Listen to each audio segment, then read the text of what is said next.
You're listening to the Worldwide Sports Radio Network.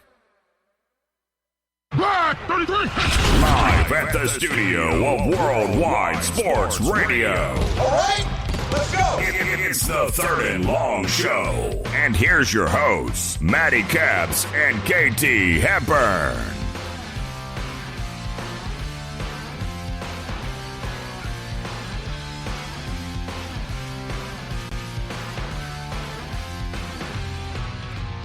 And welcome, everybody, to a brand new show of Third and Long here at the Worldwide Sports Radio Network. You got myself, Mr. Matty Capsule, my co-host, producer, good friend, confidant, Mr. Speedy Petey I still here. love that name.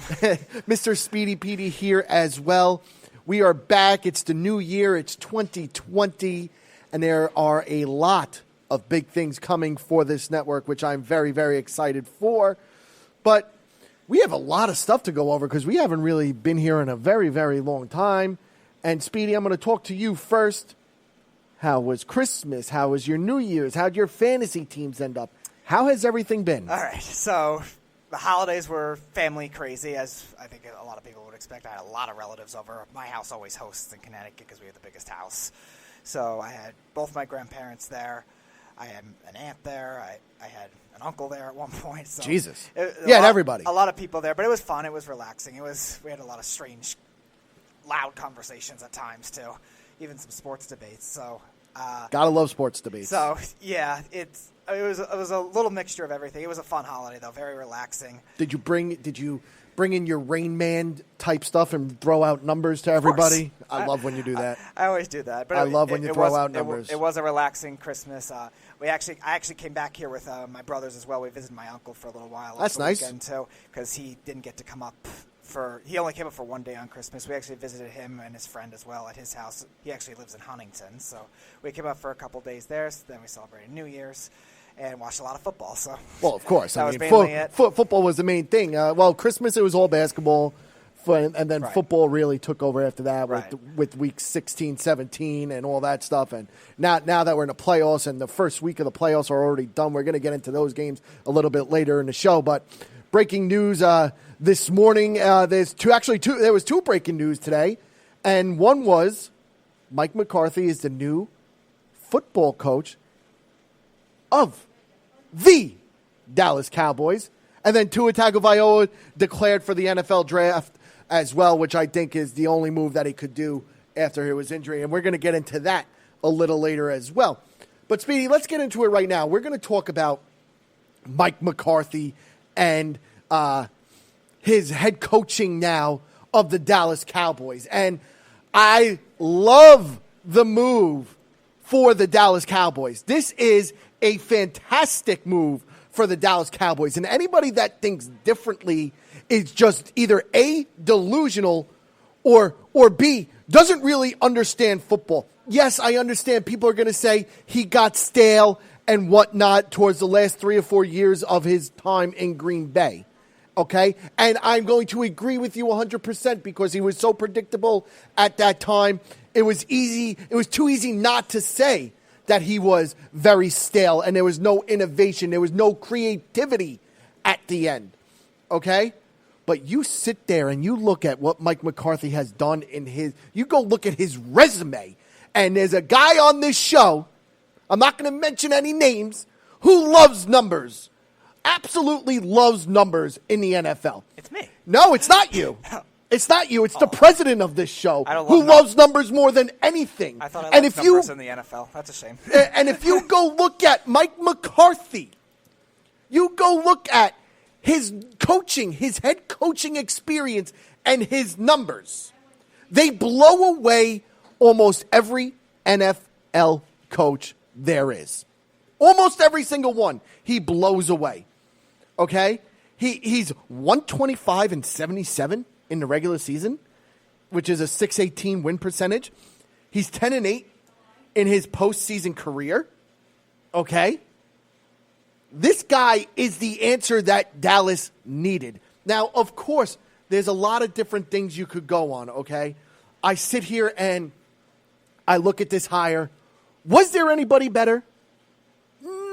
No, I don't think there was anybody better. Anybody that thinks a college football coach like Lincoln Riley or Urban Meyer can come into the NFL, which is a completely different game, and be the dominant coaches they were, is sadly mistaken. Fresh out of the Big 12, it has no defense.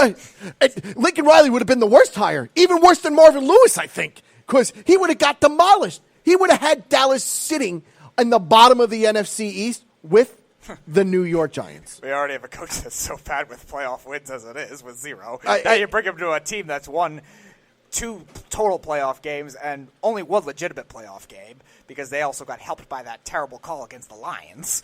Yeah. So they essentially only won 1 real playoff game in the last, I think, 5 years. So. Yeah. I mean, I sit here and I look at this move. Would you take Mike McCarthy over Lincoln Riley right now? Yeah. Absolutely. Would you take him over Urban Meyer right now? Yeah. Would you take him over Marvin Lewis right now? I think that's hard to do.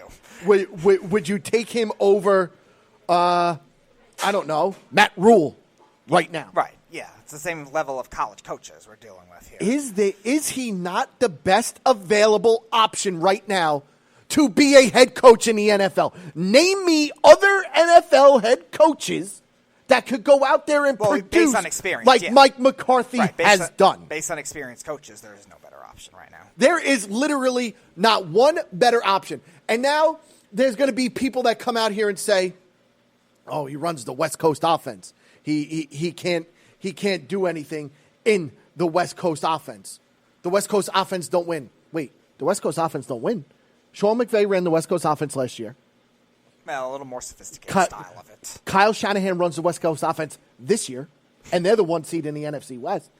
Gary Kubiak won a Super Bowl with the Denver Broncos. Yes, that defense won, but getting there, Peyton Manning ran the West Coast offense, and I get it. Peyton Manning, he called different plays at the line. I get it. Okay, right. And also they had to run the West Coast offense because if Peyton Manning was going to go throw deep, it wasn't going to work.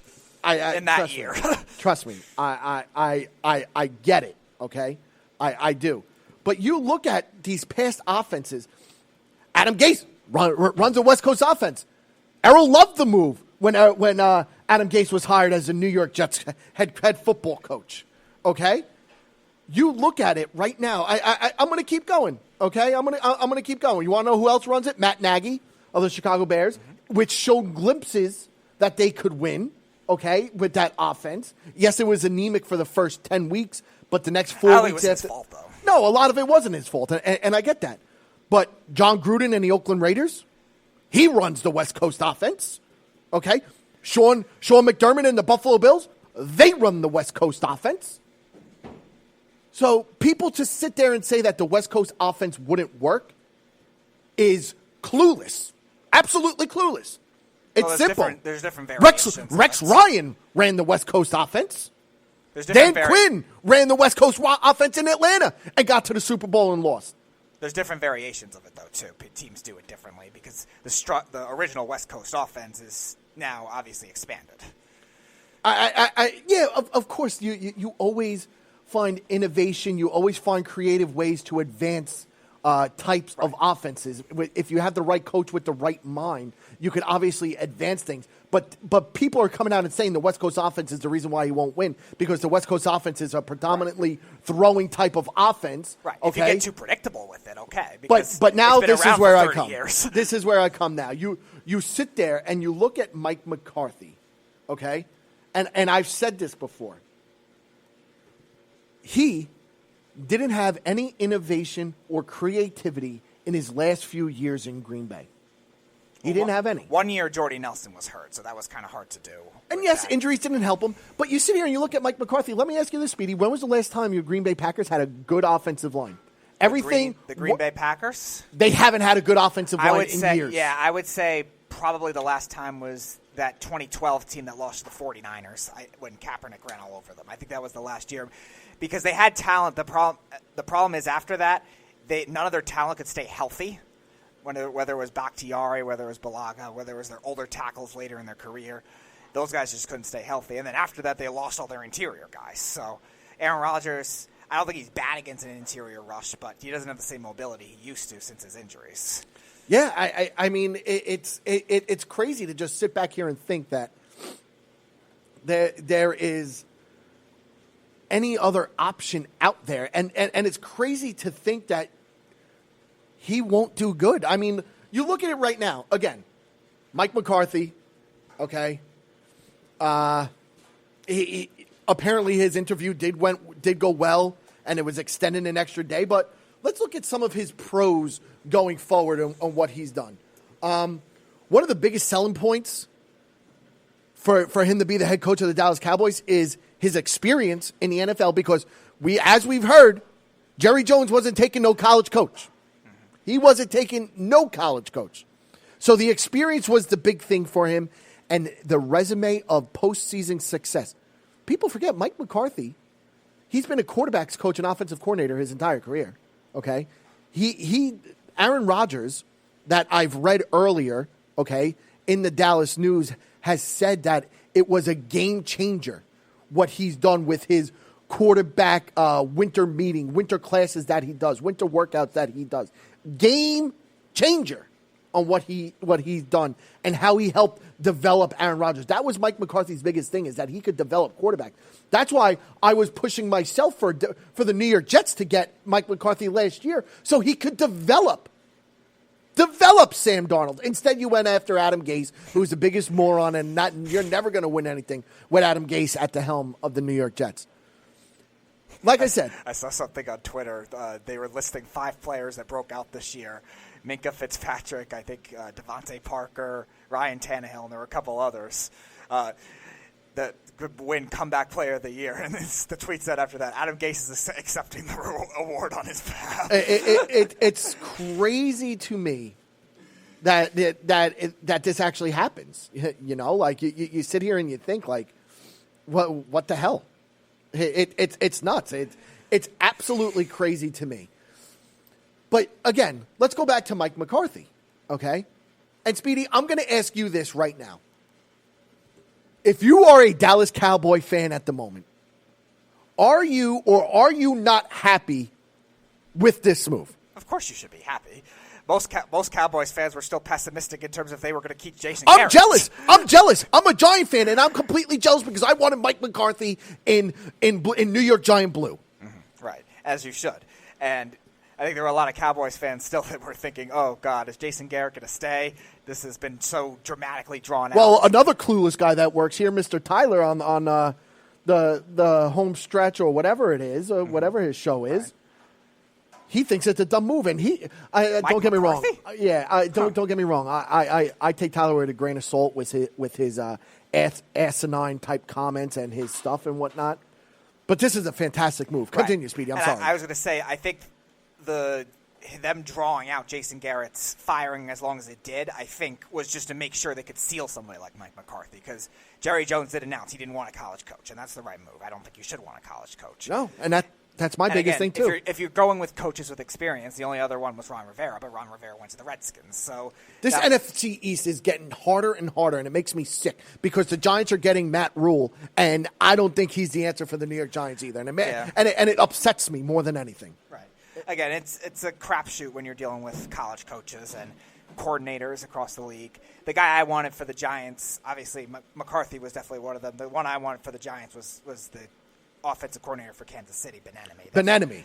He would have been an intriguing pick because of what he's done in Kansas City the past few years, and I get that. And I think it even was enhanced further this year with all the receiver injuries they had, with Mahomes being hurt for a while. So that enhanced it. But going back to McCarthy, all Cowboys fans should like the move. Whether he turns them into what Green Bay was, I don't know, because Green Bay still had a lot of talent too. But again, they didn't have much offensive line talent. Dallas has a ton of offensive line talent when healthy. They have a running game, which Green Bay didn't have. So that's definitely some boosts for what McCarthy did not have in Green Bay. And let's be real, Mike McCarthy's best running back he ever had was Eddie Lacy. It's going to be a game changer now that he has Ezekiel Elliott. It is going to be a complete game changer.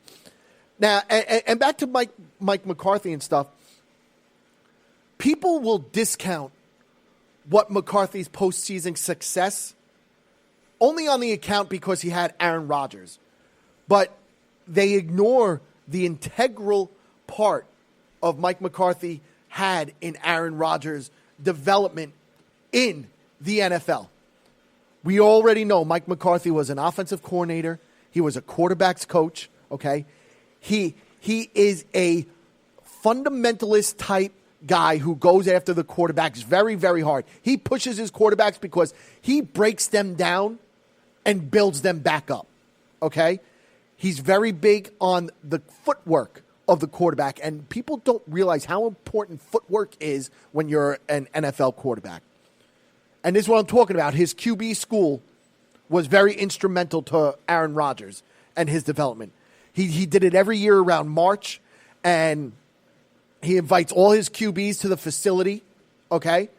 They do a 2-week camp where he reviews every single play from the previous years with the quarterbacks while honing in on finer details such as small details such as the arm angle, head positioning, and obviously footwork that can enable effective play from the QB position. No detail is too small when it comes to Mike McCarthy when it has to do with a quarterback. And I'm going to say it again, Aaron Rodgers, and I quote him, breaking the QB play down to a science, it really gives you a good feel for what you need to work on. It's helped him tremendously in his development. Rodgers had to sit for 5 years or 4 years. What was it? 4 years under Brett Favre. Okay? 4 years under Brett Favre. Mike McCarthy knew what he had in Aaron Rodgers. He didn't want him to throw right away into the Lions' den. He knew. He knew what he had in Aaron Rodgers. This is a fantastic, fantastic, fantastic move for the Dallas Cowboys. I can't see anybody arguing this move. How can they come out and argue this move? How? Yeah, I don't think you can dislike it. It's just a matter of how big of expectations do you have based on what he did in Green Bay is the question. And will he be able to transfer it under obviously more pressure with Dallas, a bigger media market with Jerry Jones, everything like that. That'll be more of the other things to look at. But that just depends on your expectations. Mike McCarthy will not be – he'll be a good coach at best with the Dallas Cowboys, and you'll definitely won't miss Jason Garrett by any stretch. No, Jason Garrett stinks. Listen, there's no way in hell they would miss Jason Garrett. Tyler thinks so, but again, Tyler's delusional in a lot of the things he says. Mike McCarthy coaching halfway is better than Jason Garrett. I could not agree with you more, Speedy. Mike McCarthy could give 50% of his work, and he would be already better than Jason Garrett and what he's done. Right. I can't, and it sucks because, again, I'm a New York Giant fan, and I wanted Mike McCarthy more than anything. I did. There was no one else I wanted but Mike McCarthy. But after I heard about a week and a half ago, 2 weeks ago, that Matt Rule is basically all signed, sealed, and delivered to the New York Giants, I kind of just whatever. But again, this guy is the answer to the Dallas Cowboys' prayers because you look at it right now, okay? I didn't even go into cons yet. I didn't even finish the pros yet. But you look at it right now, okay? Ultimately, the Dallas Cowboys could have done much worse than Mike McCarthy, okay? Marvin Lewis. I.e. Marvin Lewis, i.e. Lincoln Riley, i.e. Urban Meyer, okay? They could have done much worse than Mike McCarthy. His experience, both generally as a head coach and in terms of playoff success, and the ability in the development of the franchise number one asset, which will be Dak Prescott, are intriguing and great selling points. Could you agree with that, Speedy? Well, we'll have to see if they hang on to Dak Prescott, too, because there's always the rumors of will they actually pay him or not will be the other question. And while Mike McCarthy's proven track record of success is attractive, it's his lack of a track record in accordance to his other biggest selling points, the use of data-based decision-making, a.k.a. analytics. And we know who loves analytics more than anything in this world on this network. Me. No, stop with you. It's Errol. It's Errol. Errol loves analytics more than anything on this on this show. He actually probably loves it more than more than the network, more than his baby. He loves analytics more than anything. I hate him, but again, it's the innovation of the offense that invites skepticism because again, his last 3 or 4 years in Green Bay, there was no innovative, there was no creativity going forward, and many argued that Dallas would have been, wise to hire a young offensive-minded head coach with a track record of ingenuity, whatever, and such as Lincoln Riley, Urban Meyer, right, to optimize the positivity for Dak Prescott and the Cowboys offense. But again, I'm not a big component of putting a college football coach into the NFL game. Where has that ever led to success except for Pete Carroll? That I don't know because I have to think too far back before I started watching to remember. Because most of the ones there hasn't been. Nick Saban was awful.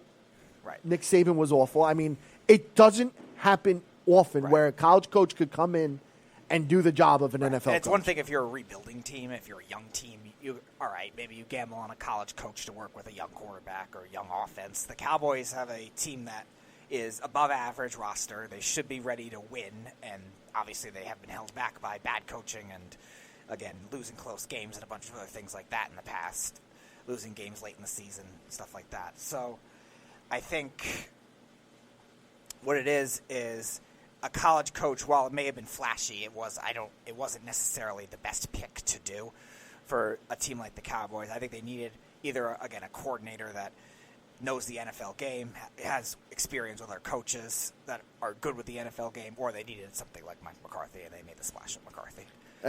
And that's the whole thing. They needed a guy like Mike McCarthy to reinvigorate this offense going forward, okay? And now if you want to break down Mike McCarthy a little bit, we can. But Speedy, let me ask you this.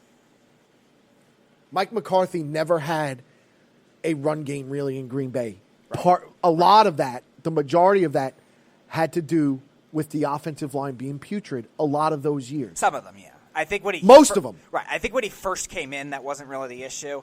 It was more he came in with a 32-year-old, I think, Amon Green. Then he had one great year of Ryan Grant, and then they just didn't have the back after that. And then later on, I think it was more the offensive line. Well, look at it right now. The Packers under Mike McCarthy weren't exactly known for running the football, okay? Right. In fact, in his 12 seasons, less than half saw the team produce a 1,000-yard rusher.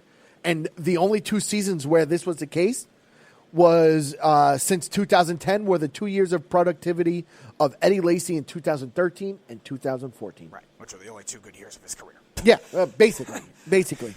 So you look at that, it's crazy. And while with 2/3 of his seasons with the Packers, they ranked in the bottom half of the league and ranking outside the top 20 on 5 occasions in rushing offense. Jesus, I can't even speak today. Right. I've been gone for a week and a half, and I can't even speak today. But, of course, again, when you have Brett Favre and Aaron Rodgers as your quarterback, you are liable to throw the ball a lot more as a priority.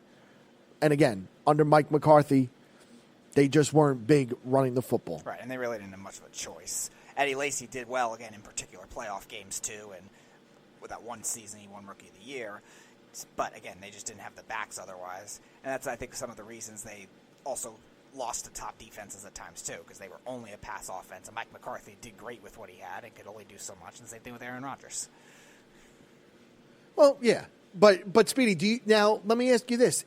Are there any questions going forward about Mike McCarthy being the head coach of the Dallas Cowboys? Well, we'll see what kind of passing offense the Cowboys are able to produce just because of the style of the way their team is built. Dak Prescott and Aaron Rodgers are 2 very different type quarterbacks. Aaron Rodgers, while they ran Mike McCarthy's West Coast scheme, is still not your prototypical quote-unquote West Coast quarterback either. He adjusted to that and made it work. He still can be a gunslinger. He can extend plays. He can make tough throws. Dak Prescott is kind of more of a conventional West Coast quarterback, but he also does have some good play extension ability too. So judge that for yourself. Also, the receivers, we'll see how that much makes a difference because the Packers tended to like more bigger physical type receivers, but also had good quickness at the line of scrimmage. Amari Cooper, more of a speed route running guy. Still has good size, but more of that. Gallup, kind of the same kind of thing. So can they adjust to that? The only one we know that has worked with him is Randall Cobb, and he's already there. So that'll be a question too. The Cowboys don't use tight ends much anyway, neither does McCarthy, so I don't think that will be an issue. And then again, how will he actually want to run the football too, as a priority, being a throw-first guy pretty much his whole career? You're right, and I can't even disparage you. I can't even come back at you and want to come back at you because everything that you just detailed was down to a science, and you were 100% correct with what you just said about Mike McCarthy. It's just it's a different type of team, so it'll be interesting. It's the same thing we said when the Packers, oddly enough, brought in LaFleur. LaFleur was a running and tight end utilization offensive coordinator at Tennessee when he came in there, and now he's utilizing that more. And the Packers offense, while it's still Aaron Rodgers based, is still kind of different. It's the same kind of thing with McCarthy going to Dallas. Can he utilize that offense, which has different player types? Now, again, there are going to be questions, and I've mentioned the questions quite a few times. Is there going to be more creativity? Is there going to be more innovation in the offense, especially now that you're going to have an offensive line who, yes, is another year older, but now they're another year experienced together, okay? They were a top 5 offensive line, and they're going to be a top 5 offensive line again next year. You're going to have your star running back in Ezekiel Elliott, okay? The question remains now, what are you going to do again with Dak Prescott? What are you going to do about Amari Cooper? You still are going to need to sign these guys going forward. So, again, these are just some questions that Mike McCarthy is going to have to answer down the road. Right, and McCarthy will have influence for that, too. Don't think he won't. Absolutely. I know Jerry Jones has a lot of power, but I'm sure McCarthy, when it comes to quarterbacks, will at least have some influence if he likes a guy in the draft, if he likes a guy in free agency, that he maybe will take over Dak in terms of fitting what he likes to do. And if that's the case, they might not pay him. They'll pay Cooper instead, or vice versa. Maybe Cooper's not his type of receiver. Maybe they'll draft a receiver. We don't know. It'll be interesting to see, but he will have some influence regardless. And he will. He definitely will have some influence. Not as much, though, because Jerry Jones still has all the power, and that's going to be a problem with the Dallas Cowboys, is that Jerry Jones still is going to have power going forward. And it sucks, but I think maybe Mike McCarthy could do things differently that could maybe take this team over the hunch of Jerry Jones and whatnot and get this team to a Super Bowl. Because I'm going to be real with you. If I see creativity and innovation in this offense and he develops Dak Prescott, okay? Now, I don't know if Dak Prescott could be developed more than he is. Maybe he's hit his ceiling. Maybe he hasn't. But if there's still a ceiling to be hit with Dak Prescott and Mike McCarthy gets him there, I'm going to be the most bitter New York Giant fan you've ever seen in your life. Ever.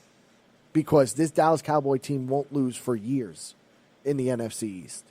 They won't lose for years in the NFC East if he could develop Dak Prescott. And Speedy, you know me for 3+ years now. You know how much I hate the Dallas Cowboys. You know how much I hate Jason Garrett. You know how much I hate Andy Dalton.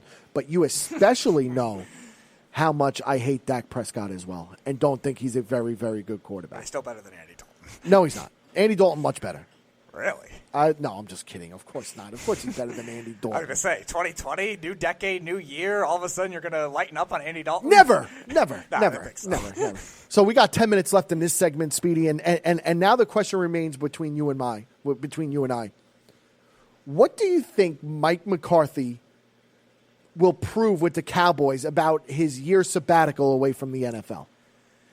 It's interesting because, again, like I said, it's a different type of team. I think what he'll prove is he has time to examine everything. I think he wanted to take some time off from coaching to really just analyze, obviously relax, but also analyze the league as a whole. It's changed a lot since he first started, and maybe he's just looking for the right type of team. I think what the biggest thing is to prove is, one, under the pressure of just being the Cowboys head coach, because that was obviously going to be the highest pressure job out there, just with Jerry Jones, with the mantra, America's team, all that crap that the Cowboys have all around them. And, again, adjusting with a new type of team. I think that'll be the biggest thing. Is Mike McCarthy just a coach for one type of team?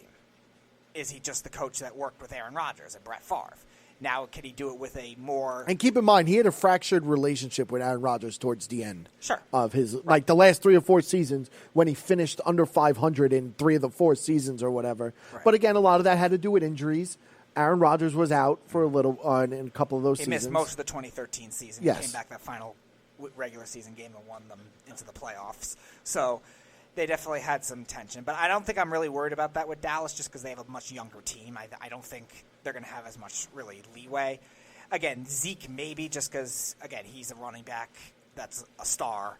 And Mike McCarthy has been more of a passing offense. So I'm actually a little more worried with him than I am with Dak when it comes to a relationship like that. I'm more curious to see, again, how he adjusts to that kind of team and how he adjusts to the new game in the NFL, because you're right. I think he lacked some creativity later on. Some of it had to do with Aaron Rodgers' injury. You can't really do much with Matt Flynn and Deshaun Kaiser and whoever else they were playing at quarterback in 2018 when Rodgers was hurt, and 2017.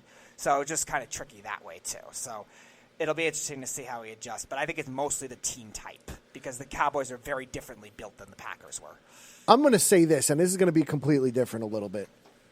I think what Mike McCarthy learned in his year sabbatical away from the NFL is that he now embraces, he embraces analytics because he proposed a 14-person technology department to Jerry Jones. And if Jerry Jones agrees, it would certainly give Mike McCarthy a leg up over what Jason Garrett had. And again, you could say what you want about these nerds in sports, and like Errol always says, numbers don't lie. Errol loves numbers. Okay? Every team in sports has benefited from advanced analytics, including Baltimore, the surprise of 2019. Okay? Well, surprise offense. Yeah. I would say. Yes. Dak Prescott should easily, again, benefit from this hire. Because, again, Mike McCarthy, he runs a quarterback camp every spring, will continue to fine-tune Dak's mechanics, which could only get him better, okay? The rest obviously depends on Mike McCarthy's staff. What staff is Mike McCarthy going to bring in? No, we didn't bring that up. What coordinators is he going to bring in? Because you know he's going to want his own people there with him. So what coordinators are going to come in? Especially on the defensive side of the ball. Right.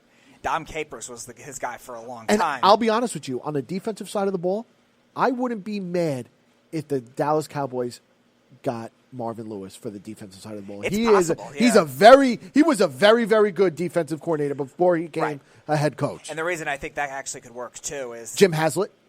Jim Haslett, the Rams Yeah. defensive coordinator? Yeah. Those two I think would be better fits than Capers, even though Capers was his guy, just because Capers was more of a blitz-happy 3-4 defense type team. And the Dallas Cowboys right now are not really built for a 3-4 defense right now, with all the linebacking talent they have, because those guys aren't pass rushers. They have Lawrence, who's a pass rusher, that's really it. They have more base-type, coverage-type linebackers, which fit Marvin Lewis, especially Van Der Esch, because he's bigger, fit the Marvin Lewis-type defense, and fits Jim Haslett, too, because he had linebacking talent with the Rams, guys like Will bringing in the right like people is going to be key for Mike McCarthy. And apparently, like I've said, that Jerry Jones is letting him bring in his people. So if he lets him bring in an analytic team, which Mike McCarthy never had an analytic team, that he's apparently grown accustomed to now with his year off, okay? If he brings in the right people, again, it's scary to think, and it kills me to even say that this Dallas Cowboy team is going to be a team to reckon with in the NFC East. And it hurts me to say that.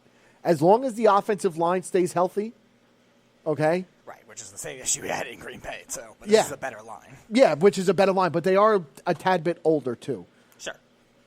Well, at least 3/4 of the offensive line is older on the other side of 30. I think it's just Tyron Smith who's under 30. Tyron Smith is under 30. I think that's... Yeah, because I think everyone else is like young. 32. Collins is young. Martin's 27, and Frederick, I think, is 28. So I think that's... Oh, I just got an interesting note. Mike Nolan, Saints linebacker coach, is the defensive coordinator for them. I don't know how I feel about Dallas? that. Yeah. They just announced it? I guess so. Wow. Guido just texted me saying that. So. Oh, okay. That's interesting. Now, I'm trying to remember because Mike Nolan did coach the 49ers for a while, too, as a head coach. But I don't remember them having a 4-3 defense, so that's interesting. I thought they had a 3-4 when he was there. So I don't know if he'll adjust to that style and keep the Cowboys a 4-3 or if he'll try to put his own marks on it, because the Cowboys haven't been a 3-4 defense since they let go of Wade Phillips. Agreed. And Wade Phillips just got released from the Rams today, too, as well. And that's kind of funny that you brought up Wade Phillips. That is definitely interesting. It is going to be interesting, but I don't know how I feel about this Dallas Cowboy and defensive coordinator. If it's true, I obviously have to do my research. I was just reading what was told to me. So I don't know how I feel about that going forward. But again, this Dallas Cowboys team, they need the right people in the right places for this team to be successful. And if Jerry Jones backs off, this team could be very successful going forward. Well, of course. We've said that for years. But again, this is the Dallas Cowboys. Jerry Jones has known to never back off. Who did he chase away after just winning the Super Bowl? Jimmy Johnson. Jimmy Johnson. So, I mean, I don't see Jerry Jones backing off whatsoever. It sucks, but, I mean, it is what it is. But, ladies and gentlemen, we are going to go to a break. And when we do come back from break, Speedy and I are going to break down the NFL playoffs and the potential matchups. Actually, we're going to break down the games because I don't think we're going to have time to get into everything. And then when Katie's here tomorrow and Wednesday, we're going to get to some other things as well.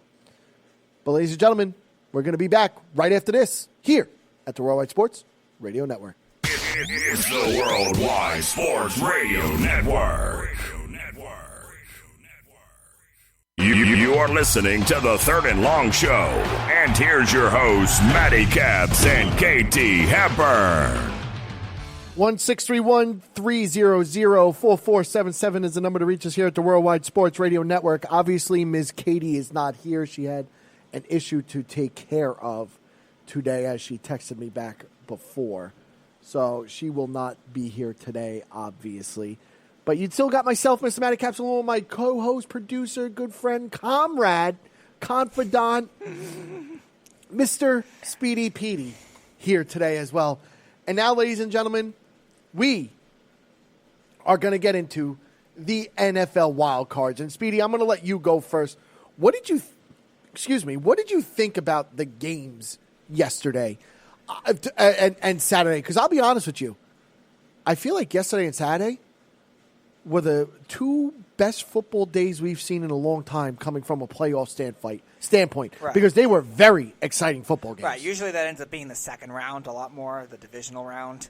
Usually ends up having the closest games for the most part in terms of having all four games be this strong. Because a lot of the wild card teams, they squeak in and they don't deserve it. Or as you saw yesterday, a lot of the 3 seeds that are annoyed they didn't get the bye, get rattled by it, and they end up losing. So there's always usually there's one blowout just with teams that don't belong or teams that aren't good in the playoffs. But we didn't really see that. We saw 4 very good games. 2 of them went to overtime. A lot of low-scoring games, which I think was expected just because of the nature of the way the wildcard teams were. There were a lot of good defensive teams with the Bills, the Titans, obviously the Patriots, the Vikings. You had Seattle, who they're down on defense, but they're still good. They have more defensive teams in the playoffs. So the fact that they were low-scoring was not surprising. We saw, again, 2 overtime games, which was very good. Again, a couple surprises. I'm surprised Buffalo's defense couldn't hold the lead they had.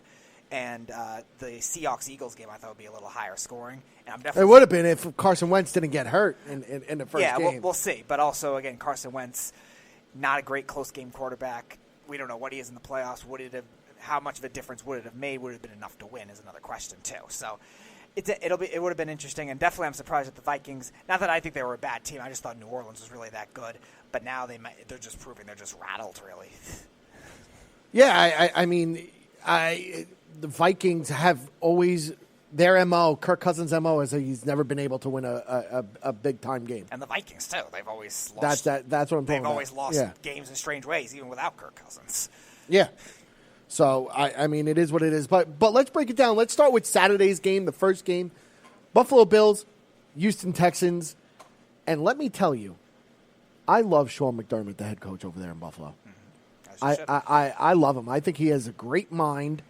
I think he's a very, very smart, innovative type football coach, which is perfect for the Buffalo Bills.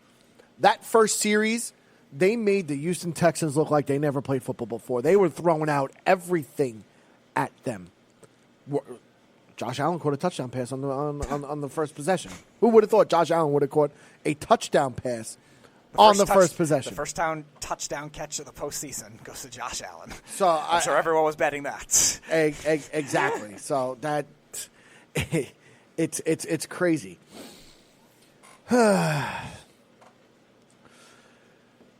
I mean, look, that game was pretty exciting. The Buffalo Bills jumped out to a 16-0 lead.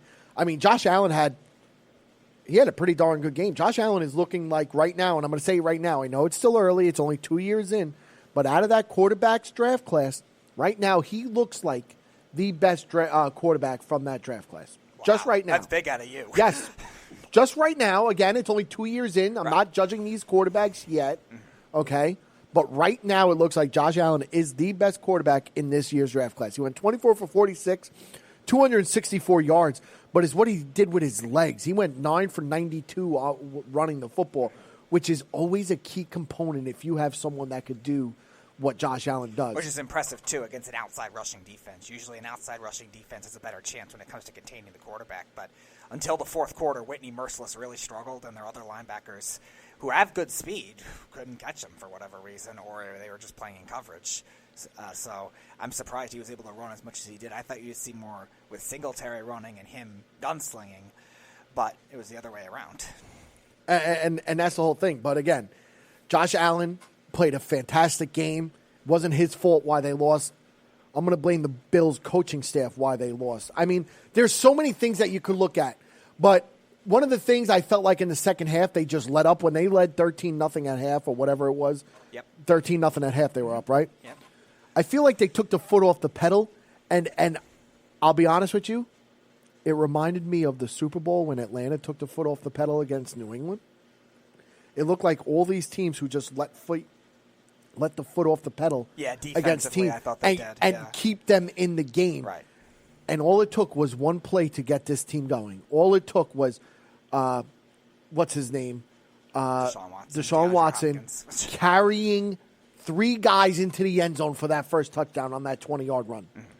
Yeah, I think that's the one thing they really couldn't adjust to. But you're right. It was kind of similar to what Atlanta did. They just got too conservative on defense too early, in my opinion, and it seemed like they were playing a lot of zone, a lot of predictable zone more in the second half. And I don't think they were really adjusting to DeAndre Hopkins when Bill O'Brien was moving him to the slot a lot of the time. He was moving them off Tre'Davious White. Tre'Davious White is one of the best corners in the league. He's supposed to shadow Hopkins at all time, and it didn't seem like he was doing it as much in the second half. But the biggest thing I thought was just not adjusting to the read options. I don't think offensively they got conservative. I think they were still throwing the ball. I think they were still being creative with formations and stuff like that. I think the defense, though, definitely got too conservative. And then when it was tied, the offensive line really broke down for Buffalo, and Houston was finally getting to the quarterback, which they weren't doing all game before that. And I think that was the other big thing to blame when you look at it. Because Josh Allen definitely made some mistakes late in the game, but some of them weren't on him either. That offensive line was allowing jailbreaks left and right. And Josh Allen was really under duress for much of that fourth quarter. Well, that's the thing. And let's be real here.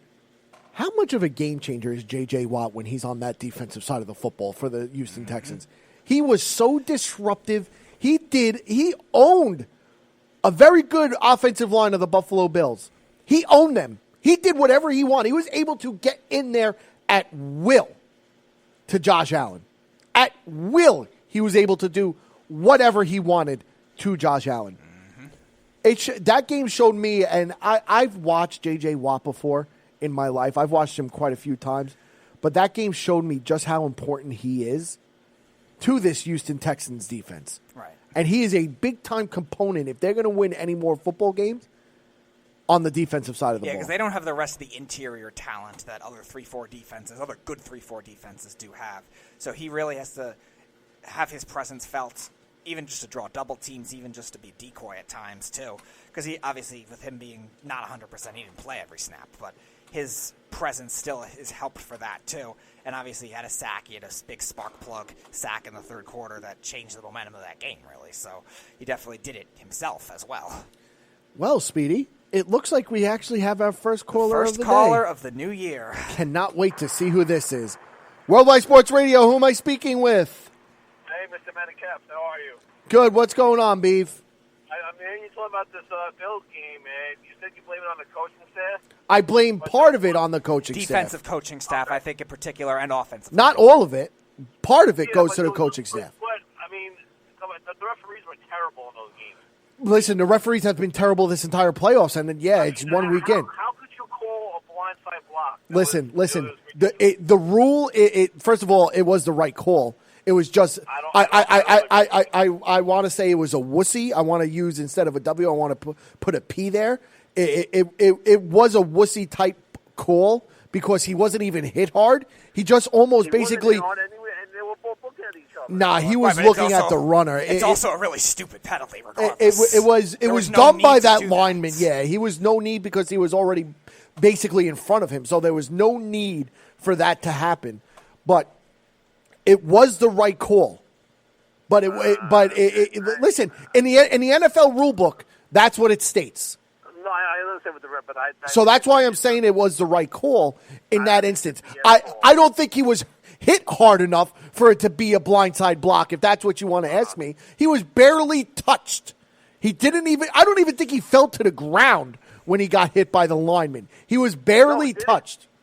Right, but it's still the rule, though. But regardless, I don't think. But it's not even it's that. Still the penalty, Mike. I also blame Josh Allen and his immaturity going forward. Well, yes, you can't take sacks in certain situations, and I'm positive Sean McDermott told him that after the timeouts and whatnot, that you can't take a sack here. He took a sack twice. He played like a 23-year-old. He took a sack twice. He showed his immaturity, and he's going to learn from it.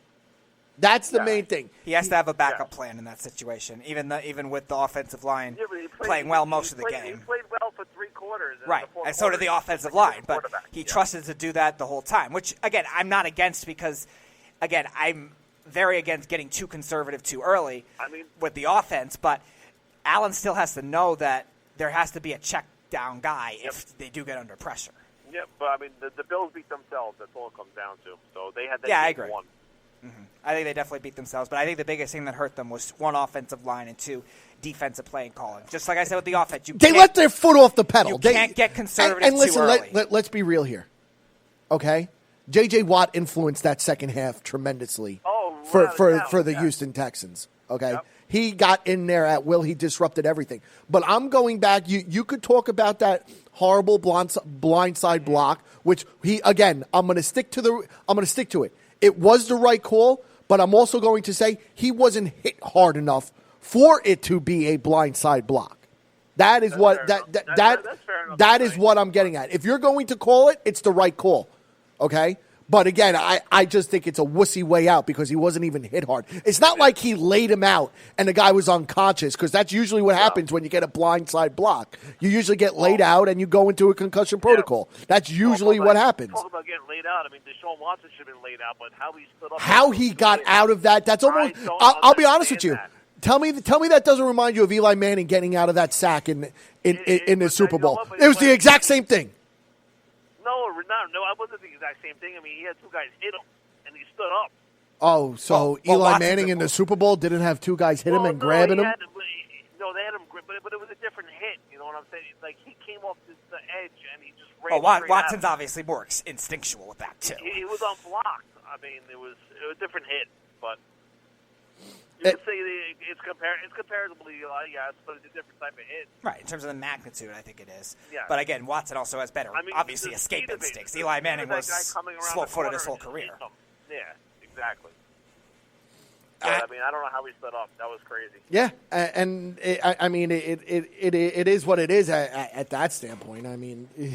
I couldn't believe he got out of that, and he made an unbelievable play. I just couldn't believe he stood up after that. That was nuts.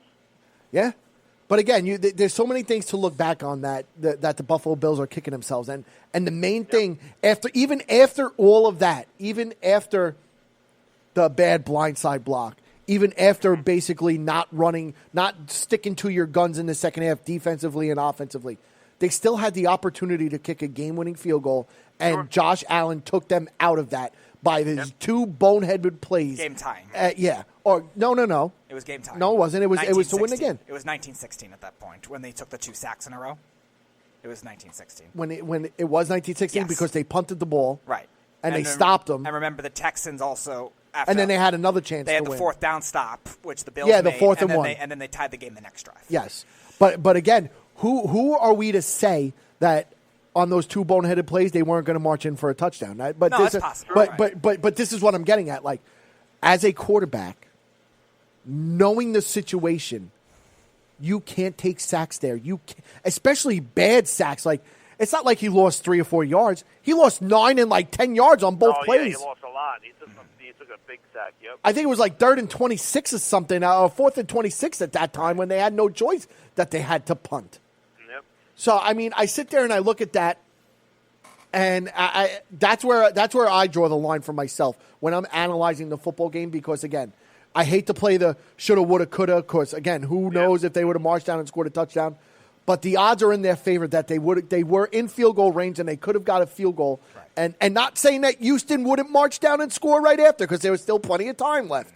Okay? But you still have to give your team the opportunity, and they are lucky. They are lucky that the Houston Texans offensive line forgot to block on that 4th and 1. I'll be honest with you. And to be honest with you, I love that move by Bill O'Brien. I love that move going for 4th and 1 with under a minute left. Having all the confidence in the world in your defense with the way they played in that second half. I give Bill O'Brien all the confidence, all the plaudits, all everything. Because I like the decision. I'm gonna tell you right now. In the first half, I was saying that he's gonna get a pink slip on his desk. He's not even gonna make it out of the stadium before he's fired, because that's how bad they were, and that's his MO. They lose first round wild card games every single year. Colts last year, like it happened. His only playoff win before that was against a Raiders team that was depleted. What, 2 years ago, the Bills were a wild Yeah, card? they lost a close game to Jacksonville 2 years ago. Yeah. So they had some experience, but the Texans definitely had a lot more. But going back to the Yeah, call, but I like the but decision. like I just don't like the play call, because the Bills' strength is their defensive line. Showed his immaturity, like Matty said. So. Yeah, he did, and I think, again, the offensive line didn't really help him either. But, and the Texans did a good job adjusting. The Bills will be right back there next year. Oh, absolutely. Even if Tom Brady comes back, and if don't get me wrong, the Patriots are going to make moves on the offensive weapon-wise. They have to give this guy help. It's ridiculous. But I'm going to say right now, I think the Bills, if they stay healthy and they make a couple more tweaks, they might win the division. They win the division. I'm saying it. They're going to win the division. They could, yeah. They absolutely could. But again, this was an exciting game. I think all the playoffs games yesterday were very exciting. 3 road teams won, right? Yes, they were very, very exciting yesterday. Yesterday and Saturday. All very exciting football games. Maybe not the late game yesterday, because once Carson Wentz went down, everybody and their mother knew it was But that was over. still close. That wasn't a blowout either, though. Yeah, I was surprised. Yeah, but this is the Seattle Seahawks MO. They play down to the level of competition. Now watch, I guarantee if the Seahawks, they're going to go to Green Bay, I'll put money on it right now. They're going to go beat Green Bay next week. I don't think so. Interesting. No, they've always had Aaron Rodgers' number, so it's definitely possible. But it is also a very different type defense. Yeah, I get it, but I think Green Bay is going to win this game next We'll week. see. I think it'll be close either way, but it is a different type defense than what gave Green Bay fits over the years. Yeah. But, I mean, you got to feel bad for Carson Wentz, because he finally gets to play a playoff game, and then he gets hurt again. I mean, I guess, and I could talk about that Jadeveon Clowney hit. I mean, I sit here and I look at it like this. He wasn't a quarterback at that moment. He was a runner. He was a runner, and he didn't slide. He didn't slide. He was throwing himself forward. He didn't slide in the quarterback position. He was throwing himself forward. And to me, obviously, Jadeveon Clowney is a smart guy. Okay, obviously there was probably some intent there to get an extra little bit of a cheap shot in. I don't think the intent that happened. No, I don't think he was gonna. He thought he was gonna go out with a concussion and just like that. I think it was just gonna be one of those shots where, just letting you know I'm here and I'm gonna be around you a lot. Yeah, but he hit his head twice. You know. Well, he fell on top of him. He hit his shoulders first. That made Carson Wentz, because when Carson Wentz was diving forward, okay, he hit his shoulders with his shoulder pads, okay, which made Carson Wentz jerk forward and his head hit the ground, and then Jadeveon Clowney, he's not looking, he's almost doing a somersault, and he fell over him, and he hit his head again. Yeah, Clowney's helmet hit his helmet. Oh, it did hit his helmet. Yeah, it did, and that's what's in the rules. His helmet hit his helmet, yes. That's what's in the rules, as you have to hold up. If he holds up and he still hits the helmet, maybe grazes it, I don't think they would have called it, but he didn't stop, really. And Wentz, while he was a runner right, he also was in a diving position where he was giving himself up, too. I mean, I look at it and, listen, could it be a dirty hit? Maybe. Maybe not. But I think there was some intent. I'm not gonna be naive and say there wasn't any intent. But whether it was a dirty hit or not, it still should have been called a penalty, regardless. Yes, but again, keep in mind, he wasn't a quarterback at that time. He was a runner. Right, but he was also giving himself up. But he wasn't sliding. That's my whole argument. He was diving forward. If he was sliding, I would throw the flag and eject Jadeveon Clowney at that point. But he wasn't sliding. He was a runner and he was diving. Right. There's a difference. You're still taught to hold up, though, in those situations. No, you're not. You're taught to hit. I'm going to tell you this right now. If I'm a big defensive end and I don't see a quarterback giving himself up and I see him diving, I'm going to hit him. Right, but I'm just saying in a high-penalty NFL, that's what they're teaching now. Fast. It's so hard to slow down. No, I didn't say Clowney had intent, Mike. I'm saying that now with I absolutely think he had intent. I'm not going to sugarcoat it. With the way that penalties are called now, defensive linemen have to really stay disciplined, especially on those kinds of plays, because the league is doing everything they can to protect the quarterback. Yeah. But before I go, what game was the most surprising? You got to say the Minnesota game. Nobody thought that was happening. Drew Brees looked uncomfortable from the start. He didn't look himself.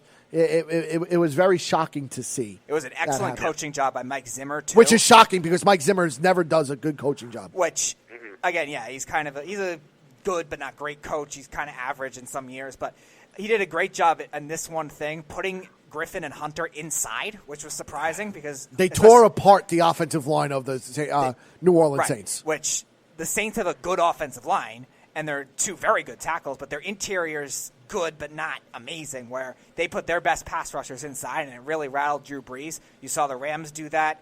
You saw even Atlanta do that earlier this season with their two defensive tackles. They got 6 sacks, which is probably the same amount they had for the rest of the season, knowing them. But it was a great game plan by Zimmer as a whole, and I think he did a nice job with those linebackers too, being able to stop the run the way they did as well. So I praise him a lot more than I want to bash Drew Brees, but for once in his career, he doesn't rely on the talent of his defense. He did a great job maneuvering those linemen. Yep. Well, I definitely agree with you guys on that. So. I hope you heard my take on Mike McCarthy because I know you're a big Dallas Cowboy fan. No, I did not get to listen. I'll listen to the replay. I was working. So okay, fair enough. I will listen to it and then I'll let you know what I think. I'm scared as a New York Giant fan. That's all I could say. Well, because you're going to get Jason Garrett as the head coach. No, because well, first of all, I'll blow my brains out and I'll denounce my fandom. Second of all, because you just got the best coach out there at the moment. Yeah, well, apparently some other people, they don't agree with that. Well, those people are delusional and idiots because they think that that Mike McCarthy has no innovation or no creativity anymore. He's had a year off. He's bringing in an analytic team of 14 people. You're going to see more creativity, more and more innovation. An experienced coach, because if you look at the college coaches, they stink. Show you that they're not. They stink. They stink. It's you know what? It's probably the better move that they did that. Agreed.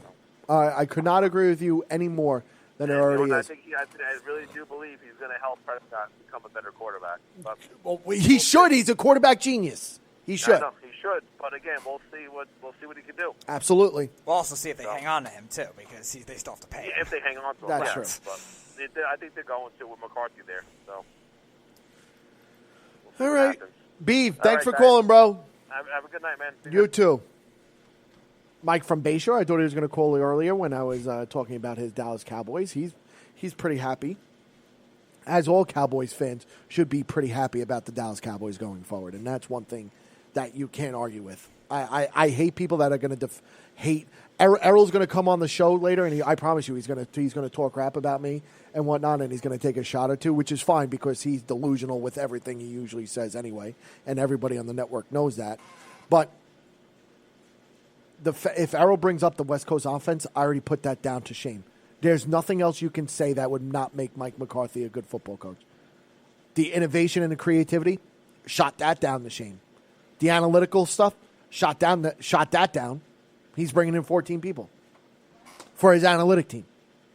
So it's just a matter of if, can he handle a different kind of team and a better team that he's ever had. I think this Dallas Cowboy team that he's going to inherit is going to be the best teams he had. Maybe. And keep in mind, the team that won the Super Bowl when they beat the Pittsburgh Steelers was one of his worst teams he's ever had. He did that with 16.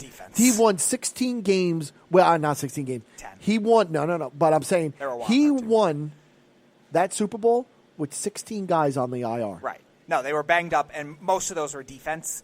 I will say that. My point is it's more of a different structure of the team, strengths and weaknesses wise. So whether it's better or not is up to debate because they did have some good receivers. They did have, when healthy, good offensive line. But you're right, they did have 16 injuries that year, so maybe that hurt them too. Yeah. We'll see about that. And then we're going to go right now to the New England Patriots and the Tennessee Titans. Speedy, I could almost guarantee if we did our Pick'em show last week, you were taking the Titans. I did take the Titans. You did take the Titans. I actually did, yeah. What did you think about this game?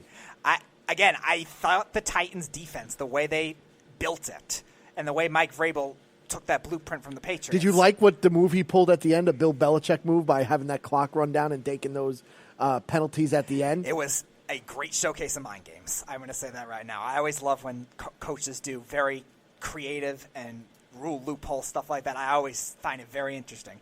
But looking at their defense, the way it's structured, the way he built the defense, I think with the draft picks, the signings they made with the corners, I think they really did a nice job molding it to an identity that could stop the Patriots. Because remember, that's why they fired Mike Mularkey in the first place. Not that Mike Mularkey was a good or bad coach. We don't know. He only coached there 2 years. But Vrabel knew what he had to do. 2 fast middle linebackers. One of them got hurt in Jayon Brown, but Rashaan Evans played well. A lot of their backups played well. Corners that could be physical at the line of scrimmage. Adoree Jackson, who's really fast, could keep up with all those quick receivers that love to go over the middle. It was a great game plan for Vrabel, and the way they structured the defense was really good too. And, again, Derrick Henry just did the rest after that. So he did what he had to do, and the defense did what he had to do. And it was a great job, really, overcoming the injury of Brown, who I thought was going to be a key factor for them in that game. Yeah, he went out in the first half, right? He went out in the first half? He went out in the first quarter. Rashaan Evans played phenomenally. I think Kenny Vaccaro really played very well in coverage, which he hasn't been that good in coverage since his injuries. So I think he did a very nice job, and they didn't shy away from the game plan like we see other teams do. Did a nice job with that. When the Patriots were double-teaming Harold Landry, they were bringing other blitzes, and they were doing a great job taking away the middle of the field, which is the Patriots' biggest strength of their offense and has been for a while, and they took out Julian Edelman pretty much the whole game. And that, well, you look at Julian Edelman, he's the main weapon for the New England Patriots.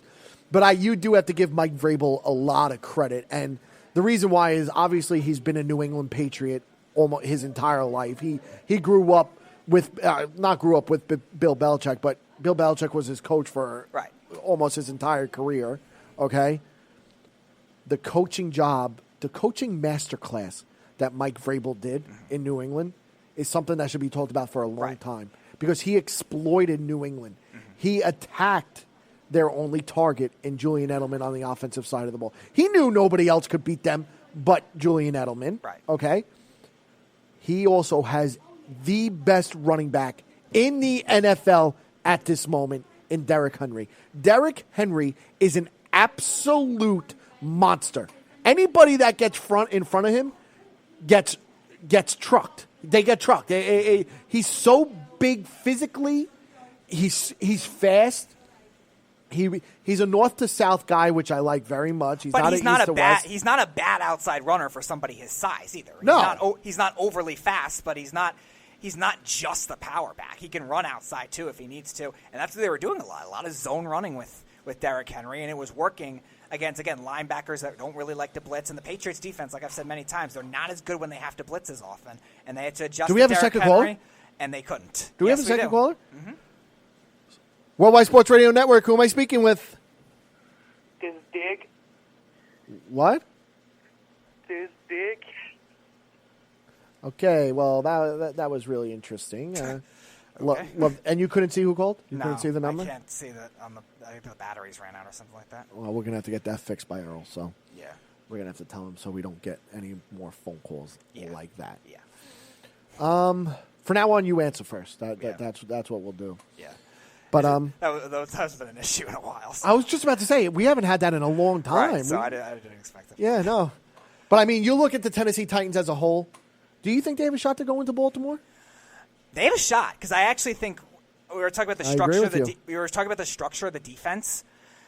They, like I said, with the linebackers, they got a lot of speed, especially if Brown does come back. They have a lot of speed that could be able to stop those types of outside run, zone read offenses like the Ravens have. Outside rushing defenses always are better built for running type quarterbacks. So I actually think their defense. And I said this at the start of the playoffs, too. They have the best shot at containing the Ravens. And I said that for a while, just with the way their defense is structured. Good outside rushers with Landry and Cameron Wake and the depth that they have there. Jayon Brown, Rashaan Evans can guard the flats, contain, quarterback spot. I will tell you this right now. If the Tennessee Titans run the football like they just did against the New England Patriots, they're winning in Baltimore. That's going to be hard, though, because the Ravens do have a great run defense. Well, I was going to say their front four is very scary of the Baltimore Ravens. And they got one of the best defensive coordinators. But I will say football, this again: if Derrick Henry runs the football like he did against the New England Patriots, I'm saying he needs to get 170 plus yards for them to win. And I'll tell you this: I agree. If Derrick Henry gets 170 yards or more, they win this football game. They beat the Baltimore Ravens. I'm not saying he's gonna get it. Right. And trust me, when we do our pick'ems on Thursday, I'm picking the Baltimore Ravens. Okay, but I'm not saying the Titans are going to win the game. I think they actually had a better shot though than if it was Buffalo, they have the ball if it was control, Houston, if it was another one of those teams. If they have the ball control, they keep it to field goals with the Baltimore Ravens. They win this game, and I think they'll win it easily at the end of the game. The one thing that concerns me with the Titans is they've had trouble all year with tight ends. And Mark Andrews is the biggest receiving threat that the Ravens have. And especially bigger tight ends they struggle with, too. So that's the one thing that concerns me. But in terms of taking out the run game, and especially the outside run game, the Titans, with the speed they have and the creativity of that defense and just the way it's structured, I really do think it's going to make it tougher on Lamar Jackson than we've seen a lot of other defenses do, even more talented defenses. The Titans have the right type of defense to take away those kinds of tendencies more than other defenses. I'm more worried, though, about their offense, though, the matchups they have against the Ravens defense, because that offensive line for the Titans has had more trouble in recent years. Derrick Henry, will he be able to go off like he did against a really stout run defense? That's more of what I'm concerned with. Their defense can definitely steal them this game, though, if they can get some level of offense, because their defense, I think, is built for this kind of team. And that's the whole thing. If they could get some level of offense, they will win this football game. Because, again, the Ravens' secondary is still very strong, and the Ravens' run defense is not going to let Derrick Henry do that again. And the Ravens kind of have the same. Well, you obviously know Baltimore is going to be keying in on. They're going to want Ryan Tannehill to beat them. Right. And honestly, that should be the defensive coordinator's game plan going into this week. And let Ryan Tannehill beat us. And that's what the Ravens have been doing a lot. But I'm going to tell you this. Ryan Tannehill has shown that he could win by throwing the football. He's shown it. Right. But the difference is also the Ravens also have the talent to be able to do that, too. And I'm not saying it, but you and I both know the playoffs are a different breed, a different animal than a regular season. Absolutely. So we'll see what defense shows up. We'll see what Ryan Tannehill shows up. Because Ryan Tannehill didn't have a good game against New England. He went 8 for 15, 92 yards. It's just that Derrick Henry was able to do whatever he wanted to running the football. And the Patriots had that game plan coming in. They were going to let him run like they did. They just didn't expect him to run that well. And it seemed like they were really trying to take out A.J. Brown. I don't think the Ravens will have that. I think they're going to try to prioritize more creative blitzes and more run blitzes for Derrick Henry and trust their talented corners to try to take out those receivers, which that can make it hard on the Titans, and especially with that offensive line. Even though it's talented, it's struggled a little more than usual this year. They're going to be able to give Ryan Tannehill fits, too, and that's what he'll have to adjust to. But I think defensively, they definitely have the identity that can help contain Lamar Jackson. If they can take out Mark Andrews and if they can rush the passer, they could do other things like that. They definitely could do that. But the way their defense is built, I think they have the right identity, the closest thing to taking out Lamar Jackson. It really is going to be interesting to see how that all pans out. But that's enough from that game. Let's get into it. New England, Minnesota, shock of the weekend. New England? Not New England. New Orleans, sorry. New Orleans. See, it's the new. It's the new. I got it. New Orleans, Minnesota, the shock of the weekend. Mike Zimmer. Hell of a coaching job. Sean Payton, not that good of a coaching job. Offensive line for New Orleans couldn't do anything going forward. Right. Nothing going forward. Drew Brees looked uncomfortable the entire game. Uncomfortable the entire game. Okay, he wasn't himself. Let's see what else is there. Minnesota, that defense, them stunting on the front four. They were stunting every other play. Getting to Drew Brees. Drew Brees had that big sack where he lost the ball, fumble. Great job rotating linemen, I think, is really the big key in that game. And also the linebackers in the flats against Michael Thomas. And can we give Kirk Cousins credit? Are we able to give... For the second half, yeah. Are we able to give... in the first half. But that's part of the game. Dalvin Cook ran 28 times, only for 94 yards. It wasn't anything spectacular. Right, he was adjusted to in the second half. And then that's where Kirk Cousins really stepped up. Kirk Cousins went 19 for 31, 242 yards and a touchdown. You have to give credit where credit's due. Kirk Cousins deserves all the credit in the world for what he went through with the media, not being able to win the big game. And then going into New Orleans, who I thought New Orleans was going to win the Super Bowl this year. Too. And beating them. That's how crazy this NFL season is going to be. Yeah. Definitely. And it seemed like... And I'm going to say this right now. They absolutely have a shot to beat San Francisco. I do, too. I believe it. Because they got the run defense similarly. It's a matter of... I was going to say their front four is very scary. If they play like they did against New Orleans, that front four of Minnesota is going to get to Jimmy G, and they're going to stop the run, and they're going to be in trouble. The one concern I have with Minnesota against the Niners is their offensive line. Can they hold up? Because the Saints did actually do a good job in terms of, especially in the second half, getting their interior linemen at Kirk Cousins and at Dalvin Cook. They were doing a great job stopping those zone runs. That's the one concern I have, but you're right. I actually think Minnesota can upset San Fran. But I also, again, going back to Cousins, though, I think the most impressive thing I saw with him is he adjusted well when Stephon Diggs was being taken out. You saw Janoris Jenkins and linebacker help a lot, or safety help, or double teams, or even Marshawn Lattimore, who had a rough game but still is a top corner. He knew to spread it around, to use other options. Use Thielen short if they needed to, because he's more of a sophisticated guy. Use his tight ends. Irv Smith had a big catch. The little 81 Bottomosi or whatever had a big catch. He knew how to use those other guys, which was a weakness of Cousins coming in. He was force-feeding a lot of the time throughout the season. So until this year, he was really using those guys and nobody else. Now he's using those guys, and that was big for them in the playoff game. Again, this defensive line was able to do whatever they wanted. Mike Zimmer, he has to get a lot of credit, too, for what he's done. So, I mean, Speedy, you look at this Minnesota team, Kirk Cousins had a great game, 19 for 31, 242 and a touchdown. I mean, Dalvin Cook ran for 94 yards. Can this Minnesota team go to San Francisco and win? I believe it, too. I absolutely could see it. Usually there's one upset in the divisional round. I could see that being the upset. That it just depends on if their offensive line can hold up, because the Niners have a nice pass rush, too. Oh, yeah, with Nick Bosa. Nick Bosa, DeForest Buckner, Eric Armstead, guys like that. Dee Ford, if he's healthy.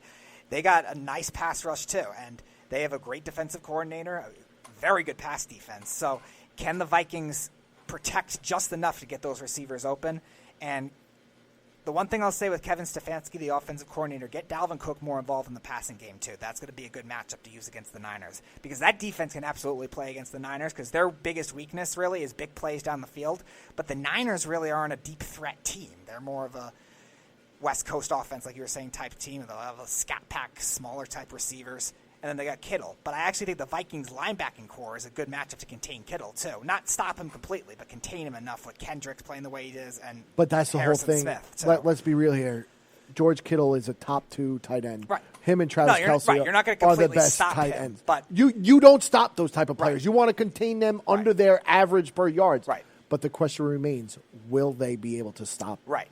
But I actually think the way Kendricks has been in coverage this year and the way they guarded the flats very well against the Saints last week, I trust them a little more than I would trust them Hold on to all normally. these thoughts, because this week, obviously, we're going to be getting into breaking down the NFL games and whatnot. But if the line can hold up, I definitely could see them, the Vikings offensive line I'm talking about, I could definitely see them upsetting the Niners. I really can. Oh, me too. I could absolutely see them upsetting the Niners. And again, but this is my last question before we go to the final game. And then that'll basically be it for our show. We didn't even get into the Tua Tagovailoa. We're going to get into him tomorrow. You look at the New Orleans Saints now. Where do the New Orleans Saints go from there? Is it time, and we're going to get into this more tomorrow because this is going to be a topic, is it time for Sean Payton and the New Orleans Saints to have a divorce? No. No? I don't think so. I think that's still just too much of an overreaction right now. The thing with the Saints is they're talented. I think they're really just rattled. This was the year I thought they had to really prove themselves if they were over everything that was happening to them. The Minneapolis Miracle obviously still looked like it was in their head. The penalty last year, which, again, we both agree that should have been Oh, yeah, and let me ask you this. What about at the end of this game? Do you think that was an offensive pass interference? No, I don't. You don't? I don't. So think it was the extension of the hand and him not being able to move is not an offensive pass interference? I don't think so because I think it was just hand fighting for the most part, and the reason there was. I'm not saying there wasn't. And I just think the size advantage with Rudolph in the corner, I think, is just really showed there. You don't have a corner. Yeah, but the refs have called this over and over again. If they see the extension of the arm, like there was, and you actually saw him push off because you saw the defensive body jerk back once he got pushed. That could have easily been called. It was a physical play. I don't think it was something that you needed to call, though. I think but again, I'm saying it could have been called. So you wouldn't have called it if you were a ref. I think it was the right. I would have absolutely called it if I was. I think it was the right no call in that situation. I would have called it if I was a ref. If I see any extension of an arm that gives you the advantage over anybody, that's a foul. That's a penalty. That's everything under the sun. Right. Now going back to the Saints, I think they just got to get their mental stability going. We were doing the baseball playoffs. Also, keep in mind, Drew Brees is 40 years old. Sure. But I think that the biggest key is just getting them prepared right and just not thinking, oh, God, what's going to happen to us next every play. Is Drew Brees done? No. I think they'll ride Drew Brees out one more year. I really do. I think they'll give him one last shot. I think Drew Brees is going to play till he's 45. Interesting. It's just my opinion. Right. I think he's going to play till he's 45. But I think he will play more. I don't think he wants to go out like this either. Absolutely not. And it just seems like, though, if the Saints can't get it done mentally, just really mentally with them, they're going to be in trouble because they're a really talented and deep team. So they cannot create themselves as this new mentally rattled, not good in the playoffs postseason identity. They can't do that because they're too talented for that. Agreed. So, I mean, it is what it is at that point. But now, ladies and gentlemen, the final game before we get going here, and for the next show that you're on again as well, and Speedy's going to be on our show right now for the time being, probably for the next few weeks at least, till I get my new guy or whatever it is. But Speedy will be here with Katie and I going forward. Seattle, Philadelphia. Obviously, the Beeve brought it up when he called. Tough one to talk about. Carson Wentz was out after the first quarter. He's going to have that target on his back that he's glassed, that he gets injured, that he's not able to do things. Right. And it sucks to have that type of target going forward, but it's reality, really. I mean, it sucks. And Speedy, you thought it was a dirty hit, right? No, I didn't think it was dirty. I thought it was still a penalty, though. I don't think there was any real bad intent from Clowney. I just thought you're still not holding up your helmet. You're still trying to lower your head at a guy that, you're right, he's not sliding, but he's still diving in the manner of, all right, he's trying to either stretch for extra yardage or he's giving himself. He's not trying to stay up. So there's no need to deliver that kind of hit. I don't think it was dirty, but I definitely think it was a penalty and should have been called. You know how I feel about this. We talked about it when the Beeve called. I don't think, first of all, again, I think it was a good no call for the reason is that he was a runner. He wasn't a quarterback at the time. He didn't slide. So he didn't give himself up. So that motion of he gave himself up is moot. He didn't give himself up. Okay? So, I mean, I understand where if you want to call helmet to helmet, fine. Right. I get that. That's something I could agree with. Right. But after that, when he hit his head twice, one of them is Jadeveon Clowney was rolling over and he couldn't even see where he was, and that wasn't his fault. But if you want to call the first one helmet to helmet, I get that, and I would be okay with that. But again, if he was sliding like a normal quarterback and he got hit, Jadeveon Clowney would have been ejected. Right, and I don't think Clowney's that kind of player. I don't think it was any intent. Jadeveon Clowney is kind of a dirty player a little bit. You think so? He's not one of the nicer ones on the defensive I'm not going to say end. that, but I'm going to say I don't think he's not Ndamukong Suh with this reputation of vicious quarterback late hits either. So I don't think it was really that bad. I don't think he's really that bad in terms of player. You're right. He's a mean guy. He's an aggressive guy. Fine, but I don't think he's dirty. Yeah, I mean, it is what it is. But what did you think of the Seahawks? What did you like about the Seahawks? And again, this is the Seattle's MO, and I've said this over and over again. They played down to the level of their competitions because let's be real here. They should have blown the doors off Philadelphia once Carson Wentz went out. And that that secondary is putrid. That secondary is not even as good as my high school secondary. Yeah, again, I think their offensive game plan was a little flawed, but defensively they were very good. I think I'm surprised they were able to get as much pressure as they did on Wentz and then McCown. I think that was impressive. Their ability to stop the run was obviously necessary. Miles Sanders, besides I think 2 runs, really wasn't able to do anything. And the thing that impressed me most, even though he was playing hurt, they still have to take out Zach Ertz, and they did a nice job at that too. And the Seahawks have been bad against tight ends all year. So that was the biggest thing. And that's the whole thing. And I thought Zach Ertz, if Carson Wentz played in this game, I really, and again, everybody was saying Seattle. I feel like if Carson Wentz played in this game, they would have won the game. It's possible. And also keep in mind, can we give credit to Doug Peterson on how good of a freaking football coach this guy is for the Philadelphia Eagles? No running back 1 out, running back 2 out, running back 3. He started. So they play with the third string running back, wide receiver 1 out, wide receiver 2 out, wide receiver 3 out. Right. No wide receiving cores. They had to adjust mostly. Their offensive line was all injured. I'm going to tell you this right now. If I could have Doug Peterson on the New York Giants, I'd be on cloud freaking 9 right now. That's not gonna happen, though. I know. He is an absolute phenomenal football coach. Him, Doug McDermott of the Bills, those are great. Whatever. Sean McDermott, whatever. I'm thinking of the basketball player, right? Sean McDermott. I cannot picture him coaching. Sean McDermott of the Bills, Mike Vrabel. All these young coaches are showing that the capabilities these guys have are it's unheard of, and they're going to go further and further and further in the NFL. Right. And they're still talented. They just need to get healthy. Well, yeah, and that's the whole thing. Well, yeah, the Eagles. That's what they need to do. But looking at the Seattle Seahawks now, Russell Wilson looks better than ever. He still looks very, very good. Pete Carroll is one of the best masterminds in football. He's one of the best coaches in football. Can't prove me wrong. Numbers show it. Can't prove me wrong. I mean, I take that back. You want to know where I hate Pete Carroll more than anything? And I love Pete Carroll, USC guy. I love him. Time management, which he and inside the 5-yard line. Inside the 5-yard line and time management. He messed up once. No, once. Him and Russell Wilson messed up to win the division against the San Francisco 49ers when they took that penalty, the delay of game that they forgot about. Yeah, that thing. That's true. That should never happen.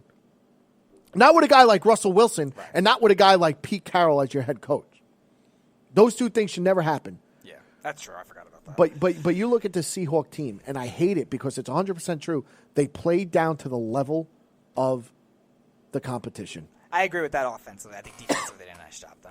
Yeah, well, defensively, it's not hard when you have McCown, who's 44 years old and can't even move or do anything. Right, but their secondary is all young, too, and Shaquille Griffin was really the only one playing well all year. Shaquille Griffin is an unbelievable talent in that secondary for that Seattle Seahawks. But that's really it. So the Eagles could have exploited that, too, and they couldn't. With who? His system. With you at wide receiver? With me at wide receiver? This is what I'm saying. There is no shot they could have exploited them because they didn't have any offensive weapons to get to them besides Zach Ertz. They still have to play well. You can play down at them, too. I'll tell you this right now, even if that secondary played down to the competition, which they kind of did almost, they are still better than what the Philadelphia Eagles have. Still much better than what the Philadelphia Eagles have. So, I mean, it is what it is. But, ladies and gentlemen, that's going to be it for our show here at the Worldwide Sports Radio Network. We will be back tomorrow at 4 p.m. This is Matty Caps and Speedy Petey. We'll be back tomorrow. Hopefully, Katie will be in attendance as well because I'm sure her and I are going to argue about the Dallas Cowboys.